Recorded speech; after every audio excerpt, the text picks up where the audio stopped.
House में एक कुर्सी काशीराम बैठे, मुलायम सिंह जी उत्तर प्रदेश के चीफ मिनिस्टर, वो खड़े। उस समय देखा मैंने। जी जी, छोड़िए उन बातों को, काहे को कटु प्रसंगों में जाए। मूल बात उत्तर प्रदेश को लूटने की।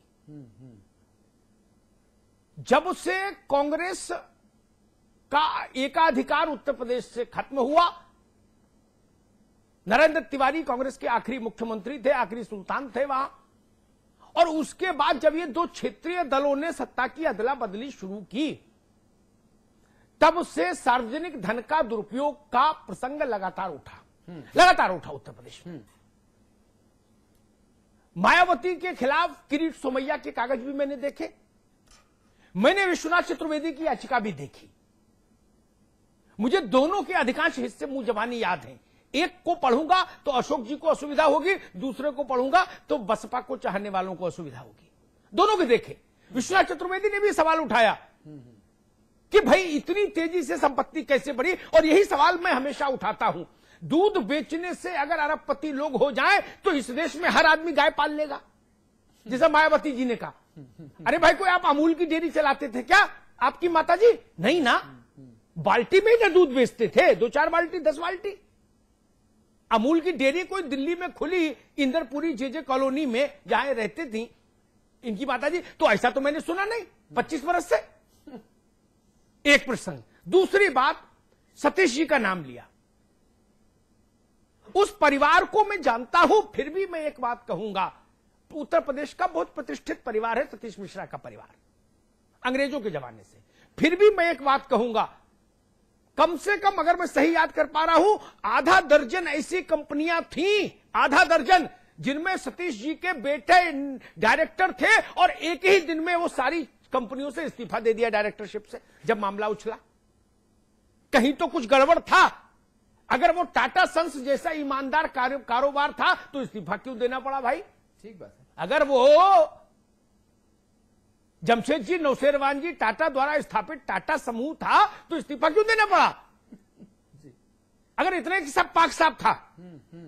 ठीक बात है। 7 लाख रुपए का हाथी में ट्रांसपोर्टेशन जो लखनऊ में अनलोडिंग के बाद पड़ रहा है, उसका 37 लाख रुपए का बिल, 7.5 रुपए की सिरिंज, और आपने उसको 700 रुपए का बिल करा दिया एनएचआरएम में।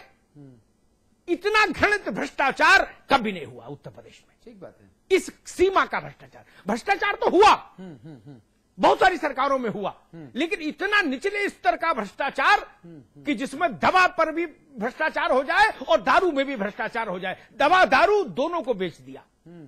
दारू पर भी भ्रष्टाचार हो गया उत्तर प्रदेश में मायावती के शासन में, और दवा पर भी हो गया। एक संत थे पोंटी चड्ढा जी। ये जो कलंक कथा है, ये खराब है। ठीक बात है। मायावती जी एक वर्ग की नेता है, भारतीय राजनीति में उनका दबदबा भी है, दोनों बातें मैं मानता हूं, और कांग्रेस और भाजपा जैसी बड़ी पार्टियां उनसे डरती हैं, ये भी मैं जानता हूं। उनको छेड़ने से राजनीतिक नफा नुकसान आंकने में पसीना आ जाता है, ये भी जानता हूं। फिर भी मैं कहूंगा कि उनके शासनकाल में न दवा बची न दारू बची भ्रष्टाचार से। जी जी, और ना ही वो बाल पुष्टाहार बचा, पंजीरी, उसका भी ठेका दिया, उस व्यक्ति को ठेका दिया जो प्रदेश के लोगों को एक हाथ से दारू पिला रहा है और बच्चों को दूसरे हाथ से पंजीरी खिला रहा है। कॉम्बिनेशन देखिए, पंडित संत महात्मा। अतुल, यही एक बात मैं अशोक जी से कह दूं। अशोक जी का मैं व्यक्तिगत तौर पर बहुत सम्मान करता हूं। हाँ। समाजवादी पार्टी के कुछ योग्य नेताओं में से एक, सीजन संभ्रांत व्यक्ति। फिर भी एक बात कहूंगा अशोक जी, उसी व्यक्ति को आपने पंजीरी का ठेका रिन्यू किया जिस व्यक्ति के लिए आपने पूरे चुनाव अभियान में यह कहा था कि मायावती ने पूरे सूबे को दारू पिलाने वाले को बच्चों को दूध पिलाने का ठेका दे दिया। ठीक बात है। उसी व्यक्ति को आपकी सरकार ने रिन्यूअल दिया, रिन्यूअल। जी जी, उस पाप में आपकी सरकार भी उतनी ही दोषी है। जी नहीं, दोषी इसलिए नहीं है कि जिस समय हमारी सरकार बनी उस समय ये समय नहीं था कि या तो हम आपूर्ति रुक जाती और दलिया जो बच्चों को मिलती थी वो न पहुंच पाती। अशोक जी फिर सुकरात नहीं बनना चाहिए था चुनाव सभा में, फिर सुकरात नहीं बनना चाहिए था। इतना समय, अगर उस समय इतना विलंब जब सरकार बनी तो उसके बाद इतना समय नहीं था कि टेंडर। अरे महाराज, विलंब 10 महीने लग गए, 11 समय महीने से लग अगर गए। आपूर्ति ना होती नहीं, तो नहीं, ये नहीं। होता कि बच्चों के मुंह की दलिया भी नहीं मिल पा रही है। नहीं, नहीं, या उनको पंजीरी नहीं पहुंच पा अभी रही। कौन उनको सी नहीं, बारी है? वहां दूसरी पंजीरी का भी खेल था, दूसरी नहीं, पंजीरी ऐसा- का भी ऐसा खेल था। नहीं था, ये बिल्कुल निराधार बात है। समाजवादी पार्टी तो की यही इस बात तो तरह फिर का बसपा खेल नहीं कहती है। बसपा जब आप आरोप लगाते हो तो मायावती कहती निराधार बात है जो मुलायम सिंह जी बोल रहे हैं। तो फिर नहीं, नहीं, हम निराधार कैसे उनके आधार नहीं, नहीं, उनके प्रदेश आधार तो पे वही सारे कि भाई सामने निकल के आ जा आप रहे हैं। देखिए, और हमारे आपकी- कहने की बात नहीं। अशोक स्वयं जी, जब मायावती जी एनआरएचएम घोटाला की सारी निष्कर्ष उनके आपकी- मायावती जी की जब मुख्यमंत्री थी उसी समय निकल करके आए। अरे भाई, उनके लोग जो लिप्त हैं, जो आपकी सारे भ्रष्टाचार में लिप्त हैं, आज लैकफेड मामले में सारे मंत्री आज दोषी हैं। ये कोई आज हमारे टाइम का है। मैं एक बात और तमाम बता दूं। लोकायुक्त ने सारे मंत्रियों के खिलाफ जांचें चल रही भ्रष्टाचार की, और उसी समय चल रही जब उनकी सरकार थी। तो आपकी ये कोई सरकार नया थी हुआ है। जब, अशोक जी, आपकी सरकार थी जब 2002 से 5-7 तक। उस वक्त समाजवादी पार्टी में मुलायम सिंह जी के बाद सर्वाधिक शक्तिमान राजनेता, उस समय के महासचिव, उत्तर प्रदेश विकास परिषद के अध्यक्ष ठाकुर अमर सिंह के खिलाफ मनी लॉन्ड्रिंग का मामला आया था।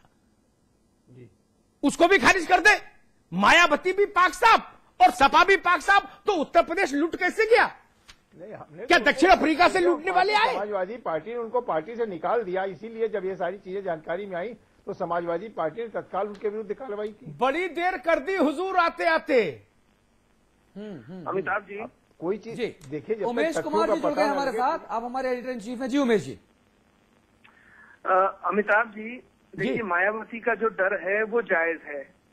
वो डर के पीछे जो सबसे बड़ी वजह है वो 300 कंपनियां हैं जो कंपनियां अलग अलग पतों पर रजिस्टर कराई गई। एक कंपनी का मैं एग्जांपल देता हूं, दिया रियलेटर्स के नाम से कंपनी बनी थी। इस कंपनी के अंदर इनके जो भाई हैं आनंद आनंद। और कपिल मिश्रा, कपिल मिश्रा आप समझ गए होंगे। जी, जी, जी, ये दोनों लोग निदेशक थे।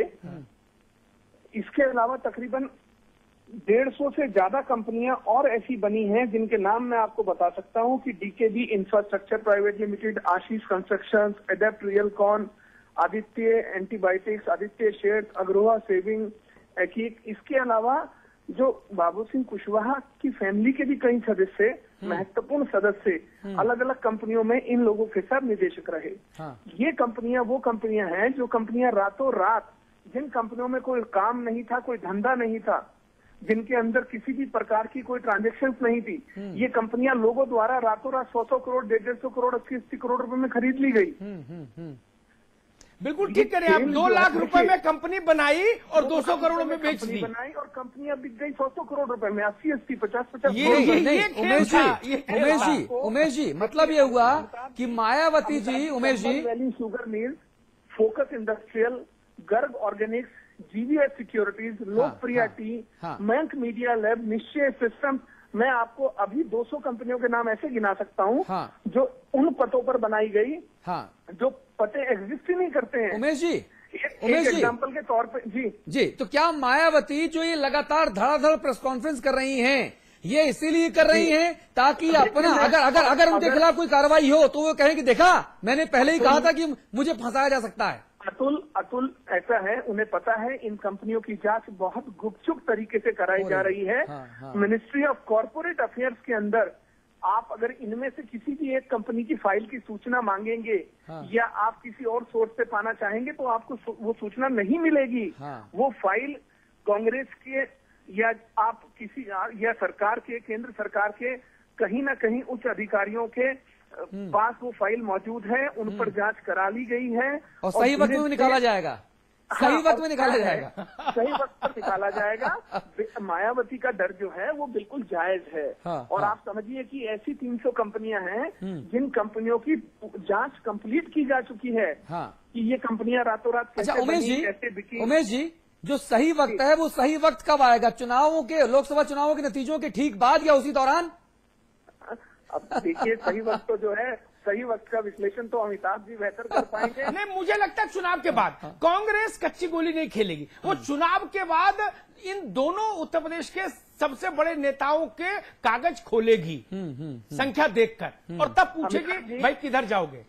अमिताभ जी, बाप बनवारी लाल कुशवाहा शोभा रानी कुशवाहा, बलदेव सिंह कुशवाहा, शिवराम कुशवाहा, सत्येंद्र सिंह कुशवाहा, बालकिशन कुशवाहा, कन्हैया लाल कुशवाहा, ये सब वो लोग थे जो बाबू सिंह आनंद कुशवाहा। और अन्य कहीं ना कहीं कंपनियों में एक दूसरे के साथ जुड़े हुए थे। जी जी। तो ये ऐसी कंपनियां हैं जिन कंपनियों की कोई एग्जिस्टेंस नहीं है। उन कंपनियों में पैसा कहां से आया, फंड कहां से रेज हुआ। आप अमिताभ जी देखिए, आप बड़ा इस पे आश्चर्य होगा लोगों को सुनकर जी। कि एक कंपनी फॉर्म की गई जिसका जो पेडअप कैपिटल था वो 5 लाख था। वो कंपनी 80 करोड़ रुपए में एक तुरंत कुछ समय बाद खरीद ली गई। अरे जिस कंपनी में कोई काम नहीं, धंधा नहीं, जिसका कोई इंफ्रास्ट्रक्चर नहीं, कोई बिजनेस नहीं, वो कंपनी क्यों कोई खरीदेगा इतने पैसों में। ठीक बात है। कहीं ना कहीं जिन लोगों ने कंपनियां खरीदी उनको दूसरे तरीके से देखिए, ये एग्जाम्पल बिल्कुल वो होगा जिस तरीके से आंध्र प्रदेश में आपने जगन का देखा। जगन का वाले क्या मामले मामला में, था। जी, हाँ। जिस तरीके से उसकी अलग अलग कंपनियों में, साक्षी टीवी और कई अन्य ऐसी कंपनियां थी जो कंपनियों में फंड आए, वो कंपनियां लोगों ने खरीदी। लेकिन जिन लोगों ने कंपनियां खरीदी उन लोगों को उस समय जो उनके फादर जब मुख्यमंत्री थे उस समय उनको अलग अलग जगहों पर बेनिफिट दिए गए। तो ठीक बात है। ये सेम चीज है। अगर कल को कुछ होता है इस प्रकार का, जो मुझे जो हमारे पास जो पुख्ता जानकारी है वो यही है कि कल को आनंद को जो घेरने की कहीं ना कहीं से तैयारी है, जिसका मायावती को डर सता रहा है, वो यही है कि कहीं कंपनियों के जो मकर जाल है इसमें कहीं ना उलझा दिए जाएं। जी उमेश कुमार जी, बहुत शुक्रिया आपका। हमारे editor in chief Umesh Kumar ji ने बहुत पिन पॉइंटेड, सीधा तीर जो है वो जानकारी के रूप में सामने लेकर आए और इस साफ तौर पर बताया कि तकरीबन 300 ऐसी कंपनियां हैं जिसमें बाबू सिंह कुशवाहा, सतीश चंद्र मिश्रा के परिवार के लोग, मायावती के भाई आनंद सिंह, वो पार्टनर के तौर पे काम करते थे। 1 लाख, 2 लाख, 5 लाख रुपए की पेडअप कैपिटल वाली कंपनी बनाई, 2 महीने बाद 80 करोड़, 150 करोड़, 300 करोड़ बिक गई वो। इसमें मैं एक बात और कहूं, संपादकीय टिप्पणी के साथ अमिताभ जी, 1 मिनट, इसमें एक बात और कहूं। हाँ, सतीश चंद्र मिश्रा की को छोड़ दें तो मायावती जी का परिवार और आदरणीय बाबू सिंह कुशवाहा जी का परिवार, हाँ। बाबू सिंह कुशवाहा जी बहुत वक्त नहीं गुजरा जब लकड़ी की टाल चलाते थे, है ना, तब उनको लोगों ने देखा है, वो चित्र स्मृतियों में है। सतीश चंद्र मिश्रा जरूर ये कह सकते हैं कि हाँ वो पेडअप कैपिटल और शेयर कैपिटल जानते हैं, ठीक है, क्योंकि उनके बाबा परदादा से वो परिवार है। हाँ, हाँ, बाकी बाबू सिंह कुशवाहा अगर ये दावा करने लगे कि जी मैं भी कारपोरेट अफेयर्स जानता था, हाँ, तो वहां लकड़ी की टाल पे कारपोरेट अफेयर्स का दफ्तर चलता था क्या? अतर्रा में बांधा, अतर्रा में हाँ, लकड़ी की एक छोटी सी टाल थी, टिम्बर मर्चेंट नहीं थे, गलत मत समझिएगा, लकड़ी बेचते थे तराजू पे तौल के। हाँ, और मायावती जी का भी जाते थे दूसरे मोहल्ले में। मायावती जी का परिवार भी हमारा देखा हुआ आंखों से, सुनी सुनाई बात है नहीं, कोई गांधी जी का जमाना तो है नहीं कि किताब में पढ़ो जी, ये देखा हुआ समय। ठीक बात है। मुझे लगता है राजनीति में नैतिक मूल्यों का जो क्षरण हुआ उसने नेताओं के मन से लोकलाज को तिरोहित कर दिया। संकट सिर्फ वही है, ठीक बात है। जो सत्ता में रहता है वो ये सोचता ही नहीं कि ऐसा वक्त कभी जाएगा, वो मानता है मैं स्थायी हो गया। और एक बात और भी मुझे लगता है इसमें ध्यान रखी जानी चाहिए, सरकारें आती जाती रहेंगी, आप की संपत्ति पर जनता की नजर, वो जमाना बीत गया जब नेताजी को लोग खुदा का बंदा समझ के सैल्यूट मारते थे। अब नहीं, अब जनता का हाथ और आपका गिरेवान, ये तथ्य को समझिए। ठीक बात है, नेताओं को समझना होगा। आज मैंने अपने जीवन में 25 वर्ष के करियर में पहली बार देखा कि एक अखबार ने मायावती जी को क्वेश्चनायर भेजा है, इंडियन एक्सप्रेस ने क्वेश्चनायर भेजा था, उस क्वेश्चनायर का जवाब देने की बजाय वो प्रेस कॉन्फ्रेंस करने आ गई। ऐसा डर मैंने कभी नहीं देखा, कभी किसी नेता में नहीं देखा। और अगर डर है तो कोई बात है जिसकी पेशबंदी आप करना चाहते हैं, आप कैविएट लगाना चाहते हैं, ठीक बात है। मैं मानता हूं जितने भी लोग भ्रष्टाचार में लिप्त है वो किसी पार्टी के हो, उनको बेनकाब होना चाहिए और भ्रष्टाचार के मामले ईमानदारी से निपटाए जाने चाहिए, वो राजनीतिक बार्गेनिंग का आधार नहीं होना चाहिए। ठीक बात है। और बड़ा सवाल यहां पर यही है कि भ्रष्टाचार को शिष्टाचार में तब्दील करने वाले जितने भी नेता हैं वो हमारे समाज में खुले क्यों घूम रहे हैं, ये एक बड़ा सवाल है। और सीबीआई, जिसे corrupt bureau of investigation, confused bureau of investigation, Congress bureau of investigation कहा जाता है, उसके माध्यम से मायावती जी के ऊपर शिकंजा लगातार कसने की कांग्रेस पार्टी की जो कवायद है वो चल रही है, ऐसे आरोप लग रहे हैं। 300 से ज्यादा कंपनियां ऐसी हैं जिनमें मायावती के परिवार के जो लोग हैं और जो बाबू सिंह कुशवाहा के परिवार के लोग हैं, उसमें नसीमुद्दीन सिद्दीकी के परिवार के भी कुछ लोग हैं, ऐसे आरोप लग रहे हैं। उन सब के खिलाफ जांच पूरी हो गई है और सही वक्त आने पर कांग्रेस पार्टी यूपीए